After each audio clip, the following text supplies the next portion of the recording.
Hello friends, welcome to Sanja Study Circle. Today நம்ம February 27 and 28 ஓட current affairs தான் பார்க்க போகிறோம். அதுக்கு முன்னாடி தினமும் ஒரு திருக்குறள் என்னும் டைட்டிலில் அடக்கமுடிமை என்னும் அதிகாரத்தில் இருக்க ஒரு திருக்குறள் பார்க்கலாம். நிலையின் தெரியாது அடங்கியான் தோற்றம் மலையினுமான பெரிது. இதற்கான பொருள் நேர்வழி மாறாது அடக்கமாய் இருப்பவனின் உயர்வு மலையின் மாண்பை காட்டிலும் பெரியது. நெக்ஸ்ட் டுடே ஹெட்லைன்ஸ் பார்க்கலாம். A.M. Kanvilkar appointed as Lokpal chairman. The rocket will be launched today from Gulasai ISRO base. Development of Tamil Nadu ports by central government. Artificial intelligence dispensaries at 40 metro station. National Science Day. Gaganyaan PM announced names of 4 Indians going to space. Water scarcity.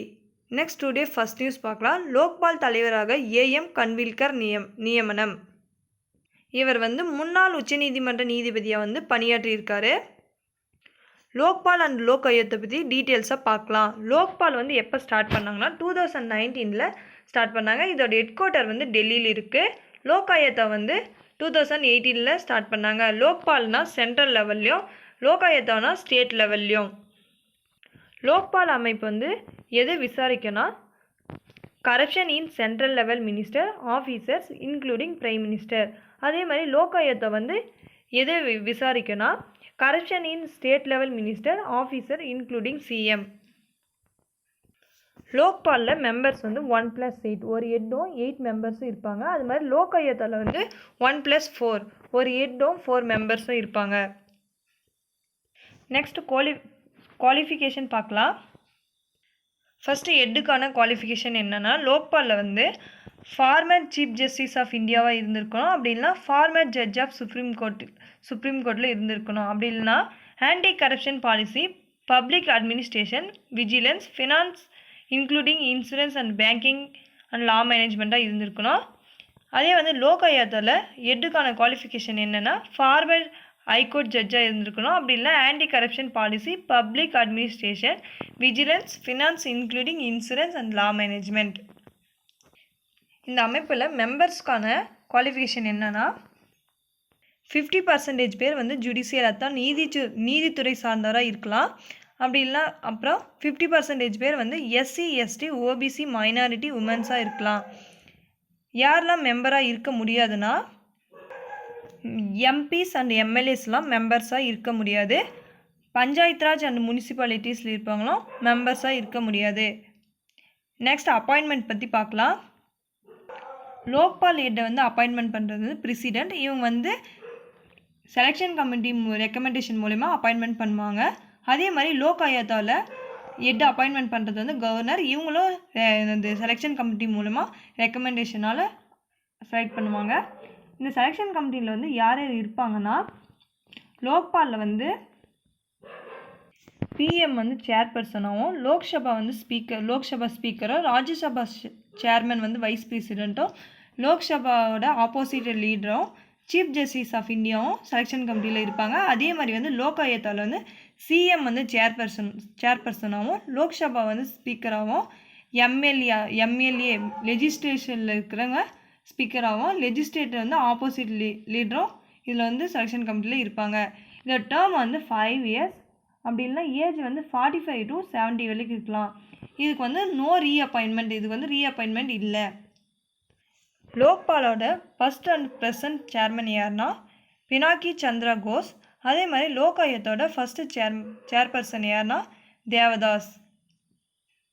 Lok Ayukta எந்த state first introduce பண்ணிச்சுன்னா Maharashtra 1971. ஆனால் Odisha 1970 bill pass பண்ணியிருப்பாங்க. ஆனால் 1983 தான் இது நடைமுறைக்கு கொண்டு வந்திருப்பாங்க. Weakest Lok Ayukta எந்த ஸ்டேட்னா மகாராஷ்டிரா. மோஸ்ட் பவர்ஃபுல் லோக் ஆயுக்தா எந்த ஸ்டேட்னா கர்நாடகா. லோக்பால் அண்ட் லோக் ஆயுக்தா எந்த கண்ட்ரி ஃபஸ்ட்டு இன்ட்ரடியூஸ் பண்ணுன்னா ஸ்வீடன் 1809 இன்ட்ரடியூஸ் பண்ணியிருப்பாங்க. இந்த அமைப்பை இந்தியாவுக்கு கொண்டு வரணும் அப்படின்னு யார் கேட்டிருப்பாங்கன்னா அசோக் குமார் சென் 1960 கேட்டிருப்பாங்க. நெக்ஸ்ட் லோக் அடல்ட் பற்றி பார்க்கலாம். லோக் அடல்ட்னா பீப்புள் கோர்ட் அப்படின்னு சொல்லுவாங்க. இந்த கோர்ட் சிவில் கோர்ட்டுக்கு ஈக்குவலானது. இதில் மேல்முறையீடு செய்ய முடியாது அப்படின்னு சொல்லியிருக்காங்க. 1987 லீகல் சர்வீஸ் அத்தாரிட்டி ஆக்ட் மூலிமா இது கொண்டு வந்திருக்காங்க. Based on article 39A free legal AIDS மூலமா இது கொண்டு வந்திருக்காங்க. இதோட கம்போசிஷன் எப்படின்னா, ஒரு சேர்பர்சன், 2 லாயர்ஸ், 1 சோசியலிஸ்ட், மொத்தம் 4 மெம்பர்ஸ் இருப்பாங்க. ஃபர்ஸ்ட்டு லோக் அடல்ட்டை வந்து அக்செப்ட் பண்ணது வந்து குஜராத். தமிழ்நாடு எப்போ அக்செப்ட் பண்ணாங்கன்னா 1986 அக்செப்ட் பண்ணி வைப்பாங்க. லோக்பால் பார்த்தோம்ல, லோக்பாலை வந்து இன்ட்ரடியூஸ் பண்ணது எந்த கமிட்டினா LM சிங்வி கமிட்டி 1963. லோக்பால்னா அது சான்ஸ்கிரிட் வேர்ட். இதோட மீனிங் என்னென்னா, லோக்னா மக்கள், பால்னா பாதுகாவலன், கேர்டேக்கர் ஆஃப் பீப்புள் அப்படின்னு சொல்கிறாங்க. லோக்பாலை வந்து எந்த கண்ட்ரி ஃபஸ்ட்டு அக்செப்ட் பண்ணிச்சுன்னா நியூசிலாந்து. நெக்ஸ்ட் நியூஸ் பார்க்கலாம். குலசை இஸ்ரோ தளத்தில் இருந்து இன்று ஏவப்படுகிறது ராக்கெட். இந்த குலசேகரப்பட்டினம் வந்து எங்கே இருக்குன்னா தூத்துக்குடி டிஸ்ட்ரிக்டில் இருக்குது. இந்த ரோகிணி ராக்கெட்டை வந்து லான்ச் பண்ணியிருப்பான். இஸ்ரோ ஏவுதளத்திலிருந்து ரோகிணி ராக்கெட்டை வந்து லான்ச் பண்ணியிருப்பாங்க. தூத்துக்குடியில் இருக்க குலசேகரப்பட்டினம் வந்து இஸ்ரோவோட பிரான்ச். இங்கே வந்து 500 kg பிலோ இருக்க சேட்டலைட்டை லான்ச் பண்ண முடியும். SSLV ராக்கெட் மூலிமா லான்ச் பண்ணலாம். இஸ்ரோ பற்றி டீட்டெயில்ஸாக பார்க்கலாம். இஸ்ரோ எப்போ ஸ்டார்ட் பண்ணாங்கன்னா 1969. இதோட ஃபுல் ஃபார்ம் வந்து இந்தியன் ஸ்பேஸ் ரிசர்ச் ஆர்கனைசேஷன். இதோட வந்து ஹெட் குவார்ட்டர் எங்கே இருக்குன்னா கர்நாடகா, பெங்களூரில் இருக்குது. Father of Indian space science யார்னா விக்ரம் சாராபாய். இப்போ ப்ரெசன்ட் சேர்மன் யார்னா Somnath. SSLV, PSLV, GSLV rocket பற்றி பார்க்கலாம். SSLVனா ஸ்மால் சேட்டலைட் லான்ச்சிங் வெஹிக்கிள். இது வந்து பிலோ 500 kgக்குள்ளே இருக்க சேட்டலைட்டை வந்து கொண்டு போக உதவுது. அதே மாதிரி PSLV polar satellite launching vehicle. இது வந்து பிலோ 1750 kgக்குள்ளே இருக்க சேட்டலைட்டை கொண்டு போக உதவுது. அதே மாதிரி GSLV ஜியோசின்க்ரைன் சேட்டலைட் லான்ச்சிங் வெஹிக்கிள். இது வந்து பிலோ 4000 kgக்குள்ளே இருக்க சேட்டலைட்டை கொண்டு போக உதவுது. கேரளாவில் Vikram Sarabhai space research centre இருக்குது. அதே மாதிரி ஆந்திர பிரதேசில் Satish Dhawan space research centre இருக்குது. ஆந்திர பிரதேசில் இருக்க ஸ்ரீஹரிகோட்டாவில் தான் மோஸ்ட் ஆஃப் சேட்டலைட் வந்து லான்ச் பண்ணுறாங்க. இஸ்ரோ 2023 மிஷன்ஸ் வந்து நிறைய பண்ணியிருக்காங்க. அதில் வந்து மூன் மிஷன், சன் மிஷன்லாம் இருக்குது. மூன் மிஷன்லாம் சந்திராயன், சன் மிஷன்னா ஆதித்யா, மார்ஸ் மிஷன்னா மங்கள்யான், ககன்யான்னா ஹியூமன்ஸை வந்து ஸ்பேஸ்க்கு அனுப்புகிற திட்டம். ககன்யான் திட்டம் பற்றி டீட்டெயில்ஸாக பார்க்கலாம். ககன்யான் திட்டம்னா மனிதர்களை வந்து விண்வெளிக்கு அனுப்பும் திட்டம். விண்வெளிக்கு செல்லும் 4 இந்தியர்களின் பெயர்களை வந்து PM மோடி வந்து அறிவித்திருக்காரு. அந்த 4 பேர் யாருன்னா குரூப் கேப்டன்கள் பிரசாந்த் பாலகிருஷ்ணன் நாயர், அங்கத் பிரதாப், அஜித் கிருஷ்ணன் மற்றும் விங் கமாண்டர் சுபான்சி சுக்லா. 2035க்குள்ளே இந்தியா வந்து சொந்தமாக விண்வெளி மையம் வந்து அமைக்கலான்னு இருக்காங்க. அடுத்த 10 ஆண்டுகளில் வந்து இந்தியாவின் விண்வெளி பொருளாதாரம் வந்து 5 மடங்காக வளர்ந்து $4400 கோடி மதிப்பை எட்டும் அப்படின்னு சொல்லியிருக்காங்க. நெக்ஸ்ட் நியூஸ் பார்க்கலாம். மத்திய அரசின் திட்டங்களாக தமிழக துறைமுகங்கள் வளர்ச்சி. 3 பெரிய துறைமுகங்கள் அமைந்துள்ள ஒரே மாநிலம் தமிழ்நாடு தான் அப்படின்னு சொல்லியிருக்காங்க. சாகர்மாலா, பாரத்மாலா, பிரதமரின் விரைவு சக்தி பெருந்திட்டம் போன்றவை மூலமாக தமிழ்நாட்டில் வந்து பெருந்துறைமுகங்கள் வந்து வளர்ச்சியில் மத்திய அரசு வந்து சிறப்பு கவனம் செலுத்தி வருது அப்படின்னு சொல்லியிருக்காங்க. சாகர்மாலானா துறைமுகங்களுக்கான திட்டம், பாரத்மாலானா ரோட்கான திட்டம், சாலைகளுக்கான திட்டம். அதே மாதிரி உதான் திட்டம்னா விமானத்துக்கான திட்டம். நம்ம இந்தியாவில் கடலோர ஸ்டேட் வந்து எத்தனை இருக்குன்னா 9 இருக்குது. அதோட அதில் இருக்க கடற்கரையோட கிலோமீட்டர் வந்து 6100 கிலோமீட்டர். தீவுகள்லாம் சேர்த்து 7516.6 கிலோமீட்டர். கடலோர இருக்க அந்த 9 ஸ்டேட் என்னென்னா குஜராத், மகாராஷ்டிரா, கோவா, கர்நாடகா, கேரளா, தமிழ்நாடு, ஆந்திர பிரதேஷ், ஒடிஷா, வெஸ்ட் பெங்கால். இங்கே 13 மேஜர் போர்ட்ஸும் 200 மைனர் போர்ட்ஸும் இருக்குது. அந்த 13 மேஜர் போர்ட்ஸ் எங்கெங்கே இருக்குன்னா ஈஸ்ட் கோஸ்டல் லைனில் 6, ஈஸ்ட் கோஸ்டல் லைனில் 7, வெஸ்ட் கோஸ்டல் லைனில் 6 இருக்குது. அது எங்கெங்கே இருக்குதுன்னு டீட்டெயில்ஸாக பார்க்கலாம். ஃபஸ்ட்டு வெஸ்ட் கோஸ்டல் லைன் பார்க்கலாம். Kandla port Gujarat, Mumbai port Maharashtra, Jawaharlal Nehru port Maharashtra, கோவாவில் மார்முகான் போர்ட், கர்நாடகாவில் மங்களூர் போர்ட், கேரளாவில் கொச்சி போர்ட் இருக்குது. இப்போ ஈஸ்ட் கோஸ்டல் லைனில் இருக்க போர்ட்ஸ் பார்க்கலாம். நம்ம தமிழ்நாட்டில் வஉசி போர்ட் தூத்துக்குடியில் இருக்குது, சென்னை போர்ட் இருக்குது, காமராஜ் போர்ட் எண்ணூரில் இருக்குது. அதே மாதிரி ஆந்திர பிரதேசில் விசாகப்பட்டினம் போர்ட், ஒடிசாவில் பாரதீப் போர்ட், வெஸ்ட் பெங்காலில் கொல்கத்தா போர்ட் ஆல்டியா, அந்தமான் அண்ட் நிக்கோபாரில் போர்ட் பிளேர் இருக்குது. நாட்டின் கிழக்கு கடற்கரையில் மிகப்பெரிய கப்பல் போக்குவரத்து மையமாக வஉசி துறைமுகம் மாறும் அப்படின்னு சொல்லியிருக்காங்க.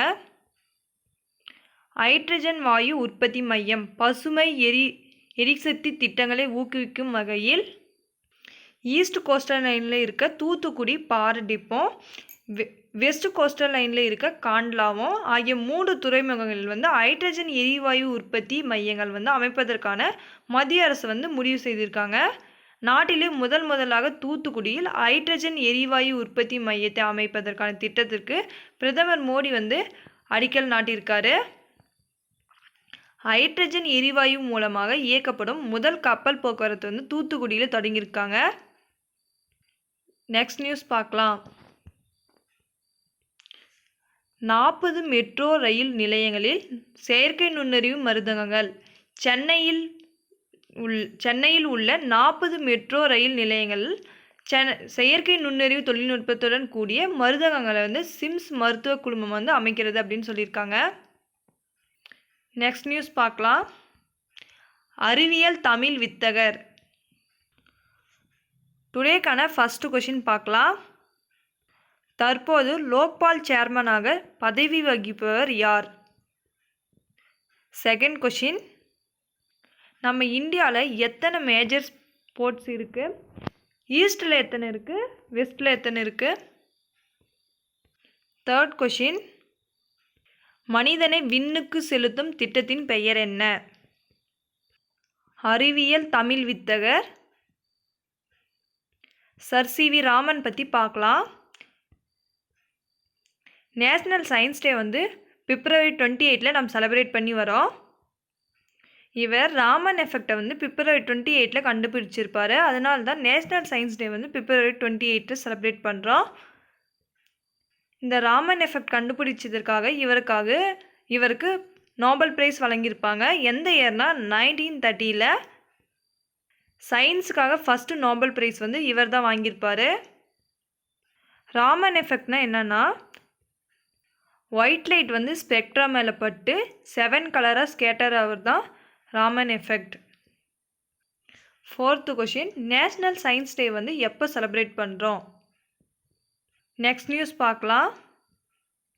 ஆதாரத்தை இழப்போமா அப்படின்னு எடிட்டோரியல் கொடுத்துருக்காங்க. ஜல்சக்தி அமைச்சகம் சமீபத்தில் ஒரு ரிப்போர்ட் வெளியிட்டிருக்காங்க. அதில் என்னன்னா, இந்தியாவில் உள்ள நீர்நிலைகளில் 1.6% அதாவது 38,496 தண்ணீர் தேக்கப்படும் அமைப்புகள் ஆக்கிரமிப்புக்கு உள்ளாகி இருக்கின்றன அப்படின்னு சொல்லியிருக்காங்க. அவற்றில் 95.4 ஊரக பகுதிகளிலும் ஏனைய 4.6% நகரப்புறங்களிலும் அமைக்கப்பட்டிருக்கின்றன அப்படின்னு சொல்லியிருக்காங்க. நம்ம இந்தியாவில் மிக அதிக அளவிலான குளங்களும் நீர்த்தேக்கங்களும் வெஸ்ட் பெங்காலில் தான் இருக்குது. மிக அதிக அளவிலான நீர் ஆதாரங்கள் தமிழ்நாட்டில் இருக்குது. நீர் மேலாண்மை திட்டங்களில் மகாராஷ்டிரா ஃபஸ்ட் பிளேஸில் இருக்குது. உலக மக்கள் தொகையில் 18% பேர் இந்தியாவில் நல்ல தண்ணீர் பங்கு வெறும் 4% தான் அப்படின்னு சொல்கிறாங்க. உலக மக்கள் தொகை வந்து 18% இருக்குது. ஆனால் இந்தியாவில் வந்து நல்ல தண்ணீர் வந்து 4% தான் இருக்குது. அதனால தான் பல மாநிலங்களில் வந்து கோடை காலத்தில் வந்து கடுமையான வறட்சி வந்து எதிர்கொள்கிறாங்க. நமக்கு இருக்கும் மொத்த நீர் ஆதாரத்திலும் சுமார் 80% வந்து விவசாய பாசனத்துக்கு தேவைப்படுது. சென்னையில் உள்ள கூவம், அடையாறு மட்டுமல்ல, தமிழகத்தில் உள்ள பெரும்பாலான ஆறுகள், ஏரிகள், கால்வாய்கள் உள்ளிட்டவை ஆக்கிரமிப்பு பண்ணி யூஸ் பண்ணிட்டு இருக்காங்க எல்லாம். நெக்ஸ்ட், எஸ்டர்டே கேட்ட கொஷினுக்கான ஆன்சர்ஸ் பார்க்கலாம். ஃபர்ஸ்ட் கொஷின் வந்து பண விநியோகம் குறித்து புகார்களை வந்து எந்த ஆப் மூலமாக தெரிவிக்கலாம் அப்படின்னு கேட்டிருந்தோம். அதற்கு வந்து ஆன்சர் வந்து விஜிலை ஆப். செகண்ட் கொஷின், சிறந்த ஒளிப்பதிவாளருக்காக வழங்கும் விருதின் பெயர் என்ன? அதுக்கான ஆன்சர் வந்து பியர் ஆன்ஜென்யூ. தேர்ட் கொஷின், தமிழ்நாட்டோட வேர்ட்ஸ்வொர்த் அப்படின்னு அழைக்கப்படுறவங்க யாருன்னு கேட்டிருந்தோம். அதுக்கான ஆன்சர் வந்து வாணிதாசன்.